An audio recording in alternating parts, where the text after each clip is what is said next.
रूह खिलने लगी सांसों में, महक जाग उठी। तो मैं इस शेर के साथ दावत देता हूं हमारी राहिला बाजी को, जो हमें यहाँ पर पूरी मालूमात देंगे और जिनको सुनने के लिए हम यहाँ पर बैठे हुए। तो सभी तालियां बजाकर उनको स्वागत करें।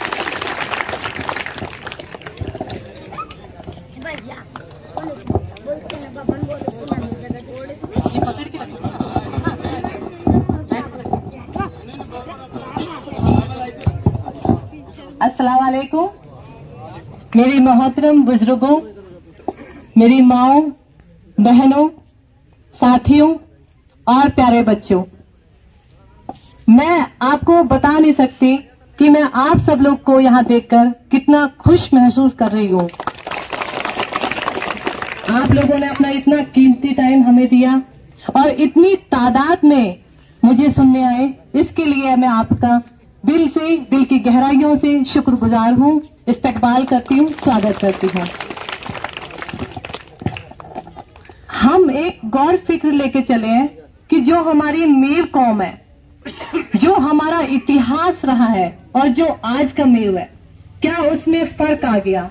आज कहाँ खड़े हैं हम और पहले कहाँ खड़े थे?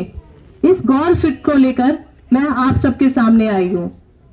मैं मेवात के उस सरजमी से हूँ जहां से नबियों का काम लिया गया, मतलब तबलीग का काम लिया गया।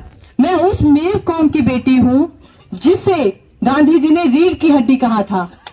रीढ़ की हड्डी समझते हैं ना आप लोग? अगर रीढ़ की हड्डी नहीं है तो शरीर काम नहीं करता। तो ऐसी कौम जिसके बिना देश काम नहीं कर सकता, एक महान पुरुष ने उस कौम को रीढ़ की हड्डी कहा। तो हमें फक्र होना चाहिए कि हम उस कौम से हैं। मैं उस कौम की बेटी हूँ जिसने मुल्क की, वतन के लिए हजारों शहादतें दी, हजारों कुर्बानियां दी। किसी भी कौम को जिंदा रखने या उसे आगे बढ़ने में तभी मदद मिलती है जब उस कौम को, उस कौम के नौजवानों के सामने, उस कौम की नई नस्लों के सामने, उस कौम के जो बुजुर्ग थे उनकी दास्तां रखी जाए, उनके दस्तूर रखे जाए कि किस तरह से उन्होंने इस कौम को यहाँ तक पहुंचाया, कैसी उनकी बोली भाषा थी, कैसा उनका कल्चर था, कैसे उनकी रहन सहन था और किस तरह की उनकी बहादुरी के कारनामे थे, ताकि हमारी जो नई नस्ल के बच्चे हैं, जो नई नस्ल के नौजवान हैं, उनमें जोश और उमंग भरे, अपनी कौम के लिए फिक्रमंद हो। किसी कौम के लिए उसकी जो नई नस्ल होती है, मतलब जो जवान तबका होता है, वो उस कौम की रूह होती है। अगर वही अगर नौजवान तबका बिगड़ जाए तो शायद वो कौम तबाह और बर्बाद हो जाती है। इसी नई नस्ल को लेकर, इसी नई नस्ल की फिक्र को लेकर मैंने वीडियोस बनाने शुरू करे और उन वीडियोस में आपको बहुत सारा प्यार और सम्मान मिला। उसके लिए मैं आप लोगों की बहुत बहुत शुक्रगुजार हूं। और मेरी जो ये वीडियोस है, आने वाली नस्लों के लिए एक ऐसा आईना है जिसमें वो अपने बुजुर्गों का वो दस्तूर देख सकते हैं जिनसे हमारी कौम, ये मेव कौम अब तक जिंदा है। और हमारी मेव कौम जो है वो बहुत बहादुर कौम रही है, बहुत जाबाज कौम रही है। ये मेव कौम ना तो कभी मुगलों के सामने झुकी, ना कभी अंग्रेजों के सामने झुकी, ना कभी तुर्कों के सामने झुकी। हमेशा हर एक बादशाह को खदेड़ते हुए, जो वतन के खिलाफ था उसको खदेड़ते हुए आगे बढ़ी है। ये हमेशा जात पात से ऊपर उठकर इसने हमेशा वतन का साथ दिया, जिसकी सबसे अच्छी मिसाल है खानवा का युद्ध, जिसमें राजा हसन खां मेवाती ने बाबर का साथ नहीं दिया था। बाबर जो था हमारा धर्म भाई था, लेकिन वो हमारे वतन के खिलाफ था। तो इसलिए हमने उस बाबर का साथ ना देकर, धर्म भाई का साथ ना देकर, अपने वतन भाई राणा सांगा का साथ दिया था। और जो इतिहास में जो हमारा योगदान रहा है, जो कुर्बानियां वतन के खातिर रही है, वो इतिहास में अमिट है, वो इतिहास में दर्ज है। मेव कौम हमेशा बहुत बहादुर रही है और मेव कौम जो है हमारी बहुत ही सदाकत उसमें रही है, हमेशा ऐसी दातार कौम रही है जिससे जो भी आदमी, जो भी आज तक उसके दरबार पर आया है, कभी उसे खाली हाथ नहीं जाने दिया। हमारी कौम ऐसी जज्बाती कौम रही है जो जज्बातों के लिए लड़ी है, कभी किसी के साथ सांप्रदायिक दंगे नहीं हुए। हमारी कौम में आज भी बरादरी सिस्टम है, कुछ भी ऊंच नीच हो जाती है तो हम बाहर का रास्ता नहीं देखते, अपनी बरादरी से ही हम सारा समझौता कर लेते हैं। जो भी फैसले हैं हमारी बरादरी कर लेती है। हमारी कौम ऐसी कौम है, एक ऐसी वाहिद कौम है जिसमें भ्रूण हत्या नहीं होती, लड़कियों को मां की कोख में नहीं मारा जाता, इसे एक बहुत बड़ा गुनाह माना जाता है। आज तक भी इस मेर कौम में एक भी ना तो कोई वृद्ध आश्रम है, जैसे और कौमों में शुरू हो गए हैं ना, बड़े बुजुर्गों को वृद्ध आश्रमों में पटक दिया है। हमारी कौम में एक भी वृद्ध आश्रम नहीं है, ना हमारी कौम में कोई अनाथालय है जो अपने बच्चों को कहीं और पटक दे। हमारी कौम शुरू से और अब तक अपने बड़ों का बहुत सम्मान करती आई है, अपने बच्चों को बहुत प्यार करती आई है। तो ना हमें किसी वृद्धाश्रम की जरूरत है, ना हमें किसी अनाथालय की जरूरत है। और अगर हम लिंग अनुपात का देखते हैं तो मेवात में लिंग अनुपात सब जगह से ज्यादा होता है, लेकिन इतनी सारी खूबियां हैं हमारी कौम में। साहसी भी है, दातार भी है, मेहमान नवाजी भी है, जाबाज भी है, सांप्रदायिक दंगे भी नहीं होते, बेटियों को कोख में नहीं मारते। फिर कोई तो कारण है, हम पिछड़ रहे हैं, हम और कौमों से तो बहुत पीछे है ना। तो ये पीछे किस लिए है? हमारे पास सिर्फ एक चीज नहीं है, वो एक चीज है तालीम। तालीम में हम बहुत पिछड़े हुए हैं। तारीख गवाह है कि जिस कौम के पास तालीम नहीं होती वो तरक्की तक नहीं पहुंच सकती। तो इसलिए मैं आप सबसे गुजारिश करूंगी कि अपने बच्चों को पढ़ाएं, अपनी बच्चियों को पढ़ाएं और कलम की ताकत से आगे बढ़ें। जब आप अपना एक बच्चा पढ़ाते हैं, अपना बेटा पढ़ाते हैं तो एक घर को रोशन करते हैं, लेकिन जब आपकी बेटी पढ़ती है तो 2 खानदानों को रोशन कर रही है, 2 खानदानों को आगे बढ़ा रही है। और पढ़ाई की कोई सीमा नहीं होती।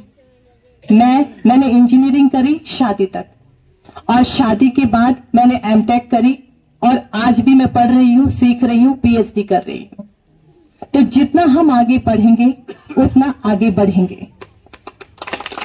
तो मेरे साथ एक बार जोर से लगा दीजिए, पढ़ेगा मेवाती तो बढ़ेगा मेवाती, पढ़ेगा मेवाती तो जोश नहीं आया अभी भी। कैसे पढ़ेंगे हम, हैं? हमारे बड़े बुजुर्गों में जोश नहीं है बच्चों को पढ़ाने के लिए। पढ़ेगा मेवाती, इंशाअल्लाह पढ़ेगा मेवाती। देखिए, जब मैंने इंजीनियरिंग करी तो इंजीनियरिंग करने के बाद मुझे एक अमेरिकन कंपनी में जॉब मिल गई, लाखों का पैकेज था। उस वक्त मेरे दिलो दिमाग में एक चीज थी कि ये मैं लाखों का पैकेज ले तो लूंगी, इससे मेरी तरक्की भी हो जाएगी, शायद मैं और बहुत आगे भी बढ़ जाऊंगी। लेकिन जिस कौम से मैं निकली हुई हूं, जिस कौम की मैं बेटी हूं, जिस कौम ने मुझे इतना प्यार सम्मान दिया, मैं उसके लिए क्या कर रही हूं? उस कौम के लिए भी तो मुझे वापस देना है। जिसने मुझे इतना कुछ दिया उस कौम को मैं क्या दे रही हूं वापस? तो मैंने वो नौकरी छोड़ दी और मेवात के बीचों बीच एक इंजीनियरिंग कॉलेज है, उसमें मैंने नौकरी ली और आज उसमें बहुत सारे मेवाती बच्चों को मैं पढ़ा रही हूं। और अल्लाह का शुक्र है कि बहुत सारी लड़कियां वहां से पढ़ के निकली, बहुत सारे बच्चे लड़के वहां से पढ़ के निकल रहे हैं। तो मैं ये चाहती हूं कि मैं यहाँ अकेली रह ना खड़ी हूं, ऐसी राहलाओं की लाइन लग जाए, हमारा समाज में ऐसी राहलाओं की लाइन लग जाए और हमारा समाज आगे तरक्की की तरफ चले। और किसी कौम की तरक्की तभी हो सकती है जब वो तालीम याफ्ता हो। तालीम का हमारी जिंदगी में बहुत बड़ा रोल है। चाहे तालीम दीनी और दुनियाई दोनों तरह की तालीम जरूरी है। जब अल्लाह पाक ने हमें इतना बड़ा काम दिया, नबियों वाला हमसे काम लिया, तो हम दीनी तालीम को कैसे छोड़ सकते हैं? आज दीनी और दुनियाई दोनों तालीमों की जरूरत है। और इन दोनों तालीमों के साथ ही हम तरक्की कर सकते हैं। ना दीनी तालीम को छोड़ के आगे बढ़ सकते हैं हम, ना सिर्फ दुनियावी तालीम से आगे बढ़ सकते हैं। तो हमारी कौम दोनों तालीमों को लेके चलेगी इंशाअल्लाह। उसके बाद जो और कौमें हैं, जो और कौम तरक्की की कतार में खड़ी है, उन्हीं कतार में हम भी खड़े हो सकते हैं। हैरत होती है कि हमारी कौम तरक्की और तालीम में है पीछे, जिस कौम का आगाज ही इकरा से हुआ, जिस कौम का आगाज ही इकरा से हुआ। हुजूर सल्लल्लाहु अलैहि वसल्लम के ऊपर जो पहली वही नाजिल हुई थी वो इकरा अल्फाज था पहला, मतलब पढ़ो। तो कितनी बड़ी चीज है पढ़ो, और आज फिर भी हम नहीं पढ़ रहे हैं। हुजूर सल्लल्लाहु अलैहि वसल्लम ने एक हदीस में कहा कि अगर एक वालिद अपने बेटे को बेहतरीन चीज दे सकता है तो वो है अच्छी तालीम। तो हम अपने बच्चों को अच्छी तालीम देंगे, अच्छे से पढ़ाएंगे, तभी तो उनमें शऊर आएगा। तालीम हमें कभी भी बिगाड़ती नहीं है। आज मैं कुछ अपनी बहनों से बात कर रही थी तो वो कह रही थी कि हम तालीम कैसे कराएं, आज का माहौल खराब है। तो मैं उनसे एक बात कहना चाहती हूं कि माहौल किसने बनाया है? माहौल भी तो हमने ही बनाया है। माहौल जो खराब कर रहे हैं वो कौन है? हमारे अपने हैं, हमारे अपने बच्चे हैं। तो हम अपने बच्चों को सिखाएंगे कि माहौल सही रखें। हमारी जिम्मेदारी है कि हम अपने बच्चों को ऐसा माहौल दें ताकि वो आगे बढ़ सके, तरक्की के रास्ते पे चल सके। हम माहौल की वजह से अपने बच्चों को घर में बंद नहीं करेंगे।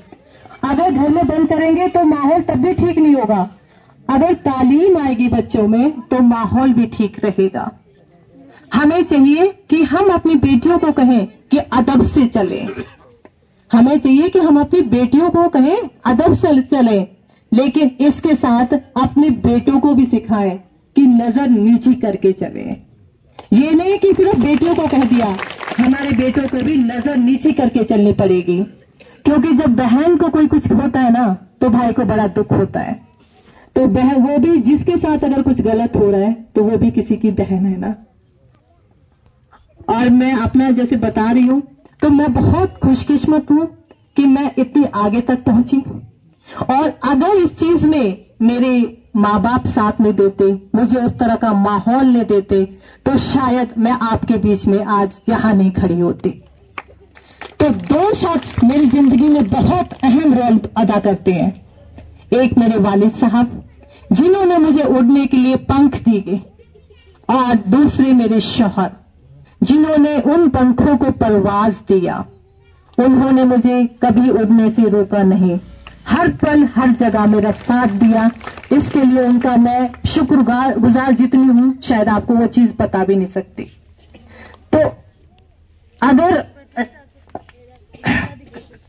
तो मेरे अल्फाज रुकी गए जब इतनी बड़ी। मेरे शौहर बीमार रहते हैं, बहुत भयंकर बीमारी है, उसके बावजूद भी बिना रुके हमेशा मेरा साथ देते हैं।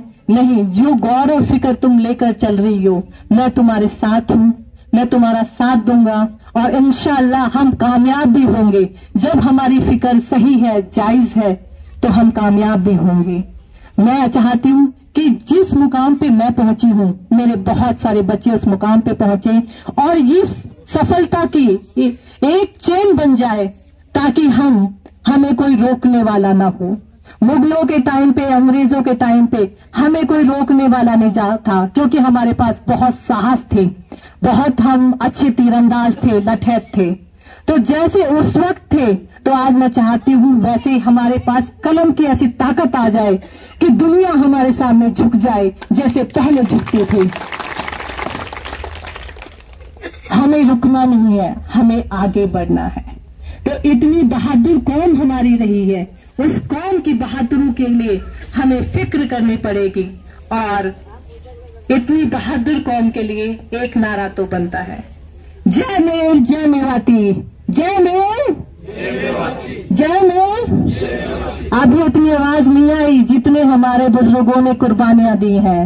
जय मेर जय मेर जय मेवाती। तो इंशाल्लाह मैं इस फिक्र को लेकर आई हूं, और आगे भी ऐसा नहीं है मैं अभी आई हूं, इंशाल्लाह मैं आती रहूंगी। और जो हमारा ये बीसी का जो काम है, इंशाल्लाह जितना हम इसमें रोल अदा कर सकते हैं, जहां से भी हम कागज जमा कर सकते हैं, जितनी भी हम आप लोगों की मदद कर सकते हैं, इंशाल्लाह हर वक्त हम वहां मौजूद रहेंगे। जितनी कोशिश होगी उतना हम इसे आगे तक ले जाएंगे। और एक चीज और बताना चाहती हूँ कि जब हमारी यहाँ पे सबसे कम जितनी भी मैंने बात करी है, जितनी भी महिलाओं से औरतों से मैं मिली हूँ, तो सबने कहा कि हम 7वीं 8वीं तक पढ़ाया है बच्चों को, उसके बाद नहीं पढ़ाते हैं। और क्या जरूरत है उन्हें पढ़ाने की? हमें नौकरी नहीं करानी, हमें इससे कोई काम नहीं कराना। तो मैं उन सब से ये कहना चाहती हूँ कि जो पढ़ाई है वो सिर्फ नौकरी के लिए नहीं है। ठीक है, आज मैं नौकरी कर रही हूँ, लेकिन पढ़ाई से मेरे में शऊर आ गया है, मुझे अच्छे बुरे की पहचान पता लग गई है। और जब हम कहीं, हमारी जो औरतें, घर की औरतें बीमार होती हैं, तो सबसे पहले हम देखते हैं कि उस हॉस्पिटल में जाएं या उस जगह जाएं जहां महिला डॉक्टर मिले। सोचते हैं ना, ये सब यही होता है ना सबके साथ, लेकिन ढूंढते हम महिला डॉक्टर है, लेडी डॉक्टर है, लेकिन अपनी बेटियों को नहीं पढ़ा रहे। तो ये कितना गलत कर रहे हैं हम। बाहर, वैसे बाहर जाए तो हमें लेडी डॉक्टर चाहिए, और घर में हम बेटियों को कहें नहीं तुम नहीं पढ़ोगे। तो कोशिश करिए, अपनी बेटियों को पढ़ाइए आगे। और बेटी जो है, जो एक माँ होती है, वो घर एक अपने बच्चे का पहला मदरसा है। जैसी शिक्षा दीक्षा वो देगी, जैसा वो उसकी परवरिश करेगी, जो चीज वो अच्छी बुरी बताएगी, वैसा ही बच्चा उसे समझेगा। तो इंशाल्लाह आप लोग मेरा साथ देंगे इस चीज में, बच्चों को पढ़ाने में साथ देंगे ना। और एक चीज और है कि हमारे यहाँ पे जो भाई हैं, कुछ पटेल लगा रहे हैं, कुछ खान लगा रहे हैं, कुछ पठान लगा रहे हैं। तो जब हमारा इतिहास इतना बुलंद है, जब हम मेव होने पे हमें गौरव महसूस होता है, तो क्यों हम पटेल लगाएं, क्यों हम पठान लगाएं? क्यों ना हम गर्व के साथ छाती ठोक कर कहें कि हाँ हम मेव हैं, हाँ हम वो मेव हैं जहां राजा पैदा हुए, हम वो मेव है जिसे एक महान शख्सियत ने कहा कि अगर मेव जैसी एक और कौम मिल जाए तो मैं 24 घंटे में हिंदुस्तान को आजाद करा दूं। क्यों ना हम अपनी मेव कौम पे फक्र करें, क्यों ना हम अपने आप को मेव कहलाएं, क्यों हम दूसरी उनकी तरफ चलें। तो मैं आप लोगों से ये गुजारिश करूंगी कि अपने नाम के आगे मेव लगाएं, ताकि हम पहचान में आए। हमारी तादाद बहुत है, लेकिन हम पहचान में नहीं है। अगर हमारी तादाद हो गई, हम पहचान में आ गए, तो हमारा हर जगह हिस्सा होगा, सियासी तौर पे भी हमें हिस्सा मिलेगा। और हमें मिलना चाहिए, जब हमारी तादाद है तो सियासी तौर पे भी हिस्सा मिलना चाहिए। तो मैं तो मेरी एक ही गौर और फिक्र है कि सारे जो मेव भाई हैं, जितने भी मेवाती हैं, उन्हें एक प्लेटफॉर्म पे ला सके, ताकि हमारे जो मुद्दे हों, जो काम हो, उन्हें हम एक साथ उठा सके। क्योंकि जो काम हम अकेले में करते हैं, शायद उसका उतना वजन नहीं रहता जो मिलकर काम करते हैं। तो मुट्ठी जब बंद होती है ना, तो बहुत ताकत होती है उसपे। जब हम इकट्ठा होकर कोई काम करेंगे तो इंशाअल्लाह कामयाबी हमें मिलेगी, और कामयाबी से हम दूर नहीं रहेंगे। तो इन्हीं लफ्जों के साथ एक चीज और कहना चाह रही हूं मैं कि आप मेवात में, असल में क्या करूं, मैं बंद करते करते मुझे कुछ ना कुछ आप लोगों के लिए याद आता ही जा रहा है। तो आप लोगों से एक चीज और कहना चाह रही हूँ कि आप मेवात आना जाना शुरू करिए। अपने पुरखों की वो जमीन देखिए जहां से पैदाइश है हमारी, जहां से उनके वो बहादुरी के कारनामे शुरू हुए। कोई ना कोई बात तो है, हम जब महाराष्ट्र में आए हैं, ऐसा तो नहीं है कि हमारे जो मेवाती भाई डर कर यहाँ महाराष्ट्र में नहीं आए, किसी बादशाह हमें लाए होंगे, हमारी साहस को पहचान कर लाए होंगे। तो आप मेवात में आना जाना करिए, अपने पुरखों की जमीन को देखिए, उनकी किलों को देखिए, उनकी जो हिस्टोरिकल प्लेसेस हैं उन पर आइए, उनको तरजीह दीजिए और अपने बच्चों को आगे बढ़ाइए। सबक फिर पढ़ सदाकत का, अदालत का, सुजात का। सबक फिर पढ़ सदाकत का, अदालत का, सुजात का। काम लिया जाएगा तुझसे दुनिया की इमामत का, काम लिया जाएगा तुझसे दुनिया की इमारत का। धन्यवाद। आगे बढ़ो, हम तुम्हारे साथ हैं। राइला बानो तुम आगे बढ़ो, हम तुम्हारे साथ हैं। ठीक है। इसी के साथ इस कार्यक्रम का खत्म हुआ।